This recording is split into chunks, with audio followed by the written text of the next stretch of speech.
we are going to start chapter 12. Chapter 7 will discuss after 12. तो chapter 12 का जो नाम है वो है हेरोन्स फार्मूला। इसमें एरिया ऑफ ट्रायंगल निकाले होते हैं। एरिया ऑफ ट्रायंगल सबसे पहले आपने सुना होगा एरिया ऑफ ट्रायंगल कैसा है। हमने सबसे पहले क्या सुना है area of triangle, equilateral triangle. एक होता है इक्विलेटरल ट्रायंगल। इक्विलेटरल ट्रायंगल कहते हैं इसकी ऑल साइड्स आर इक्वल, तो इसका ए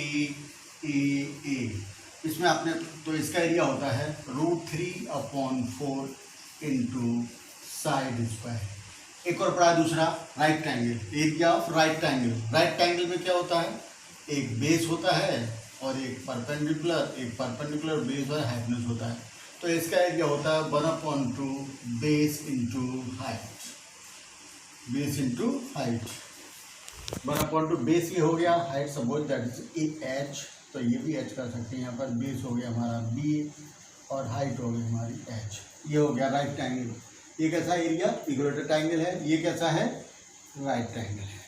तो अब ऐसा ट्रायंगल जिसकी all sides are different, scalar triangle. How to find the area of scalar triangle. अगर कोई साइड ट्रायंगल हमारे पास, इसकी साइड ए है, एक साइड बी है और एक साइड सी है, तो ये हमारा कौन सा ट्रायंगल है, स्केलर ट्रायंगल। ये कौन सा है, स्केलर ट्रायंगल है। तब इसका एरिया कैसे निकालते हैं, अब ये देखेंगे स्केलर ट्रायंगल का एरिया किस तरह निकाला जाता है। तो स्केलर ट्रायंगल का एरिया हम लगता है हेरोन्स फार्मूला लगाएंगे इसमें, ठीक है। हेरोन्स फार्मूला लगता है इसमें। तो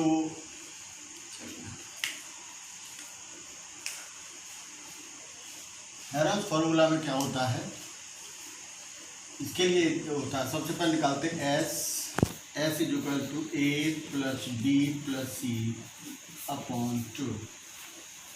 A plus B plus C upon 2। ये B होगी, B है इसकी साइड है, स्केलर ट्रायंगल है A B एंड C। तो सबसे पहले निकालते हैं S semi perimeter. Semi perimeter क्या होता है, S A plus B plus C upon 2। इसके लिए फॉर्मूला लगाते हैं रूट में S minus A, S minus B and S minus C। ये फॉर्मूला लगता है एरिया ऑफ ट्रायंगल के लिए। तो इस तरह इस फॉर्मूला का यूज करते हुए अभी क्वेश्चन देखेंगे हम आगे। अब क्वेश्चन देखते हैं। ट्रायंगल है, इसकी साइड है, इसकी साइड है हमारे पास 13, 14, 15। इसी ट्रायंगल को लीजिए, इसकी साइड हमें दे रखी है, ट्रायंगल हमें दे रखा है, इसकी साइड है 13, 14 एंड 15 सेंटीमीटर। अब हमको इसका एरिया निकालना है, तो क्या निकालेंगे, देखिए सबसे पहले निकालेंगे S कितना हुआ है, S किस जगह पर 13 प्लस 14 प्लस 15 अपॉन 2। 3 और 4 7 प्लस 5 12 का 2 कैरी 1 और 2 42 अपॉन 2 दैट इज 21। ये कितना आ गया हमारे पास, ये आ गया 21 सेंटीमीटर। अब इसमें लगाएंगे तो क्या हुआ, फॉर्मूला लगाइए यहाँ पर रूट S कितना हुआ 21, फिर दूसरे ब्रैकेट में 21 माइनस 13, दूसरे ब्रैकेट में 21 माइनस 14, थर्ड ब्रैकेट में हो जाएगा 21 माइनस 15। इस तरह से तीनों साइड लगा देंगे। सबसे पहले क्या हमारे पास साइड हमने सब निकल गया, this is A B C, this is scalar triangle. Scalar triangle क्या होता है, जिसकी तीनों साइड्स क्या होती हैं, डिफरेंट होती हैं। तो उसके लिए एरिया निकालेंगे हम यहाँ पर। तो यहाँ से क्या आ जाएगा, अब देखिए इसके फैक्टर कर लिए। सबसे पहले क्या आएगा यहाँ पर 21 में से 13 गया, कितना बचा 8 इंटू कितने बचे हम 7 और यहाँ पर कितने बचे 6। तो इसके फैक्टर कर लीजिए। एक तरीका तो ये है कि आप सबका मल्टीप्लाई करें, उसके बाद इसका रूट निकालें। दूसरा तरीका एक सिंपल फैक्टर कर लीजिए, 7 into 3, 2 into 2 into 2 into 7, 2 into 3, इस तरह से। तो 7 का पेयर बन गया, तो यहाँ से देखेंगे 7 का एक पेयर बन जाता है, फिर एक 2 का पेयर बन गया ये, और यहाँ पर एक 3 का पेयर बन गया और एक 2 का पेयर बन गया। तो क्या हुआ 7 2 जा 14 2 जा कितना हुआ 28 3 जा कितना हुआ 84 सेंटीमीटर स्क्वायर। फिर दोबारा देखते हैं। सबसे पहले फॉर्मूला क्या था इसका, हमारे पास तीन साइड ट्रायंगल की तीनों साइड दे रखी है। कैसा स्केलर ट्रायंगल है, इक्विलेटरल ट्रायंगल, तो देन यूज इक्विलेटरल ट्रायंगल और राइट ट्रायंगल है, तो उसके लिए आप डायरेक्ट फॉर्मूला यूज कर सकते हैं। लेकिन this formula for only for scalar triangle. तो सबसे पहले इसकी तीनों साइड देखें, ए बी सी, तीनों साइड को एस निकालते हैं। एस कहता है सेमी पेरीमीटर। पेरीमीटर होता है तीनों साइड का सम, सेमी पेरीमीटर उसका हाफ कर देते हैं। फिर यहाँ से फॉर्मूला लगाते हैं, area of triangle is equal to S S minus A S minus B S minus, this is known as Heron's formula. तो अब हम एग्जाम्पल लेके चलते हैं। कोई एग्जाम्पल एक ट्रायंगल लिया हमने इसका कि उसकी साइड दे रखी है 13, 14 एंड 15 सेंटीमीटर। जब उसकी साइड तीनों दे रखी है तो हम क्या एस निकालेंगे, तो 13 plus 14 plus 15 upon 2, 42 upon 2 that is 21 centimetre. अब लगाते हैं, यहाँ पर एस मिल गया हमें, एस माइनस ए, एस की जगह क्या हमारे पास 21, ए की वैल्यू क्या है 13, बी की वैल्यू क्या है 14, सी की वैल्यू क्या है 15, वैल्यू पुट कर दी तो क्या होगा 21 इंटू 8 इंटू 7 इंटू 6। एक तो सिंपल तरीका है, सबसे इसको मल्टीप्लाई करके after that find the square root. अगर ऐसा नहीं कर पाते तो आप सीधे से इसके फैक्टर कर लीजिए। तो 7 3 21, 2 2 जा 4 2 जा 8, 7 इंटू 2 इंटू 3, तो 7 इंटू 2 इसके फैक्टर कर लिए हमने। अब इनके पेयर बना दिए, 7 का पेयर बन गया, 2 का पेयर बन गया, 3 का और 1 2 का pair, multiplied that is 84 centimetre square. आगे इसी क्रम में और एक और क्वेश्चन लेते हैं,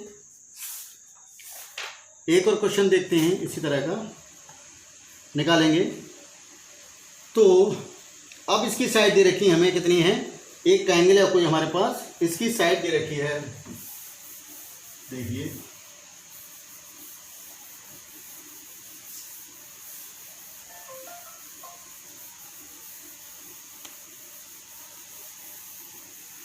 दूसरे क्वेश्चन में शायद क्लियर हो जाना चाहिए। एक ट्रायंगल है, इसकी साइड दे रखी है हमें यहाँ पर इसकी साइड दे रखी है 18 सेंटीमीटर। कोई ट्रायंगल है, इसकी साइड दे रखी है 18 centimetre, second side is 24 centimetre और थर्ड साइड इज 30 सेंटीमीटर। तो इस तरह से इसका ये भी देखिए कैसे निकालेंगे। सबसे पहले क्या निकालेंगे, एस। एस क्या होता है, सेमी पेरीमीटर। सेमी पेरीमीटर क्या होता है, ए प्लस बी प्लस सी अपॉन 2। तो एक ही जगह हमारे पास क्या है 18, तो 18 प्लस 24 प्लस 30 अपॉन 2 कितना हुआ 4 और 8 12, 12 का हुआ 2 कैरी 1 और 3 4 और 2 6 और 1 7, तो ये हो गया 7। तो 72 upon 2 that is equal to 36 centimetre. ये हमारा सेमी पेरीमीटर निकला है 36। अब लगाएंगे फॉर्मूले में, फॉर्मूला क्या है, S minus A S minus B S minus C. S की वैल्यू क्या हमारे पास लगाई इक्वल टू कितनी है 36, 36 माइनस 18, 36 माइनस 24 और तीसरी है 36 माइनस 30। ये सब रूट के अंदर इनसाइड द रूट। अब देख रहे हैं इस फैक्टर करेंगे इक्वल टू क्या हुआ 36 रूट के अंदर, 36 में से 18 गया तो कितना बचा 18 इंटू 36, यहाँ से कितना बचा 12 और यहाँ पर 36 चल गया तो कितना बचा 6। अब इसके छोटे छोटे फैक्टर करके उसी तरह जो अभी किए थे ऐसे इसके फैक्टर कर लेते हैं। क्या हुआ 36 का 6 इंटू 6, 18 का क्या हुआ 6 2 जा 6 3 18, 12 का क्या हुआ 6 2 जा 12 और यहाँ पर हमारे पास 6 हमारे पास है। तो देखिए यहाँ पर 6 का एक पेयर बन गया, 6 का एक पेयर बन गया और अब 2 3 जा 6 खुद हो गया। अब 2 और 3 को क्या कर सकते हैं, इन दोनों को 6 कर दिया तो ये भी 6 हो गया। तो क्या हुआ इसका एरिया क्या हुआ 6 इंटू 6 इंटू 6। अब रूट नहीं लगाएंगे तो यहाँ पर कितना हो जाएगा 6 6 जा 36, 6 जा कितना हुआ 216 सेंटीमीटर स्क्वायर। इस तरह से हम ट्रायंगल का एरिया निकाल सकते हैं। आपकी बुक में और भी तरीके और भी क्वेश्चन दे रखे हैं तो इस तरह से क्वेश्चन निकाल सकते हैं बड़े आराम से। एक क्वेश्चन है जिसकी साइड्स किसमें दे रखी हैं, रेशियो में दे रखी हैं, साइड्स रेशियो में दे रखी हैं हमारे पास।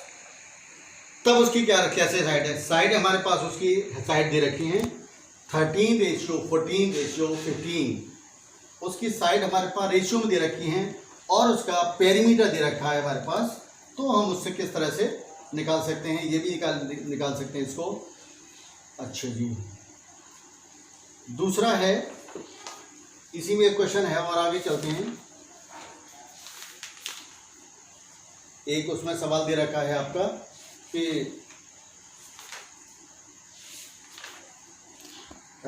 एक फॉरेस्ट है, उसकी 2 साइड दे रखी है हमें परपेंडिकुलर टू ईच अदर, एक साइड दे रखी। A forest reservoir is in the shape of quadrilateral whose sides taken are in order 9 metre, 40 metre, 15 metre and 28। कितनी साइड है? 9 है, 40 है, 15 है और 28 मीटर है। All are in metre. ये साइड दे रखी हैं। इफ एंगल बिटवीन टू, पहली दोनों साइड के बीच में जो एंगल है वो कितना है? राइट एंगल है। तो पहली हमारी दोनों कौन सी होगी? 9 और 40, इनके बीच में क्या हो गया? एंगल कितना हो गया? That is 90 degree. 90 डिग्री का है। Find the area of this forest reservoir का। तो बाकी साइड क्या हुई? सपोज दैट इज 28 मीटर और दैट इज 15 मीटर। तो अब देखिए इसका एरिया किस निकालते हैं। सबसे पहले हमारे पास, अब देखिए यहाँ पर क्या है, नाम दे दीजिए, नाम ABCD। This is right angle. तो एरिया राइट एंगल का बड़े आराम से निकाल देंगे। एरिया पहले पार्ट, पहले फर्स्ट का एरिया ऑफ ट्राइंगल ABC। जब क्वाड्रिलेटरल होता है तो they are divided to triangles. एक ट्राइंगल में और दो ट्राइंगल डिवाइड हो गए, दोनों ऐड कर दो। एरिया ट्राइंगल क्या हुआ? 1/2 बेस इंटू हाइट। तो क्या हुआ? 29 या 180 centimetre square. This is metre, तो मीटर स्क्वायर में हो गया। अब हमारे पास दूसरा ट्राइंगल है 28, 15। अब इस साइड का भी नहीं पता, तो ये साइड हम निकालेंगे। किससे निकालेंगे? पाइथागोरस थ्योरम से। पाइथागोरस थ्योरम लगाएंगे इसमें ट्राइंगल में, तो क्या हो जाएगा? AC square is equal to AB square plus BC square. तो AB कितना है हमारे पास? 9 और BC कितना है? 40। 9 का स्क्वायर क्या हुआ? 81। 40 का स्क्वायर क्या हुआ? 1600। ठीक है, तो यहां से कितना हो गया? 1681। तो क्या हुआ? AC is equal to root 1681। आप स्क्वायर रूट निकाल के देखेंगे, मुझे तो याद है यहाँ पर। तो कितना हुआ? That is 41 metre. तो हमारी ये साइड हमारे पास कितनी मिल गई? 41 मीटर। जब ये 41 मीटर मिल जाएगी तब हम क्या, फिर इसका वही और लगाएंगे, फिर ट्राइंगल लगा लेंगे। एरिया ऑफ ट्राइंगल ADC या ACD, कुछ ले लो, ACD। तो S निकालेंगे। S कितना हुआ? 41, 28 प्लस 15 अपॉन 2। 4 ऑफ 8 9, 9 ऑफ 14, 14 का 4 1/2, 2 4 और 4 8, 82 अपॉन 2। दैट कितना आ गया? 82 upon 2, that is 42 metre. S हमारे पास कितना आ गया? 42 मीटर। अब यहां से अप्लाई करेंगे। एस कितना है? 42 माइनस 28, ठीक है, 42 माइनस 15 और 42 माइनस 41। इस तरह से वैल्यू लगा दिया। S minus A, S minus B, S minus C. किसी साइड को ABC, किसी साइड को ABC मार, doesn't matter. You can apply either A this side और दिस साइड, डजंट मैटर। लेकिन बट 42 कितना बचा यहाँ पर? 42 में 28 गया तो कितना बचा? 14। और यहाँ कितना बचा? 12 में से 5 7 या 3 में से 1 17 और यहाँ कितना बचा? 1। अब यहाँ पर इसके फैक्टर कर लेंगे साहब। कितना? 27। This is 27। अब इसके फैक्टर कर लीजिए। तो क्या हुआ? इसके करेंगे 14 इंटू 3 इंटू 14 सच है। 14 इसलिए क्या? 14 इसके नजदीक है। तो क्या हुआ? यहाँ से क्या हो जाएगा? 3 इंटू 3 इंटू 3। अब इसके फैक्टर कर लीजिए। देखो एक पेयर बन गया 14 का, एक पेयर 14 का, दूसरा 3 और 3 के 2 पेयर बन गए। तो क्या हुआ? 14 इंटू 9। इसका आंसर आ गया कितना हुआ? 300। 9 4 जा 36, 6 कैरी 3 और 9 1 जा 9 और 3 कितना? 126 मीटर स्क्वायर। 126 मीटर स्क्वायर ये आ गया। और पहले वाले का कितना था? 180। तो एरिया कितना हुआ? एरिया ऑफ ABCD का एरिया क्या हुआ? 180 प्लस 126। तो कितना हुआ? यहाँ से 306 मीटर स्क्वायर। इस तरह से हम एरिया ट्रायंगल का निकाल सकते हैं। Try to solve remaining question yourself. If you have a problem, we will discuss another day.